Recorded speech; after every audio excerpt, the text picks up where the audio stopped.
যথার্থ ইমাম হোসাইন তখন আকাশের দিকে তাকিয়ে বললেন, হে আল্লাহ, এই রসুলের নাতের কোরবানি আপনি কবুল করুন। আল্লাহর পক্ষ থেকে গায়েবী আওয়াজ আসে, হে হোসাইন, তোমার আল্লাহ তোমার প্রতি সন্তুষ্ট। ইতিহাসে লেখা আছে, শয়তান সীমার নামের এক ব্যক্তি যখন ইমাম হোসাইনের মাথা কাটতে এগিয়ে যায়, তখন তার চোখে রসুলের চেহারা মুবারক ভেসে ওঠে। তবুও সে পশুর মতো নিষ্ঠুরভাবে ইমাম হোসাইনের পবিত্র মাথা দেহ থেকে বিচ্ছিন্ন করে।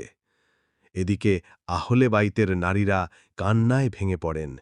ইয়াজিদের সৈন্যরা তাঁবু লুট করে নেয়, নারীদের অলঙ্কার ছিনিয়ে নেয়, ছোট্ট সাকিনার কানের দুল পর্যন্ত টেনে ছিঁড়ে ফেলে। কারবালার প্রান্তর রক্তে রঞ্জিত হয়, আকাশ যেন ফেটে পড়তে চায়। ইমাম হোসাইনের নিথর দেহ মাটিতে পড়েছিল। মাথাবিহীন সেই দেহ যেন আল্লাহর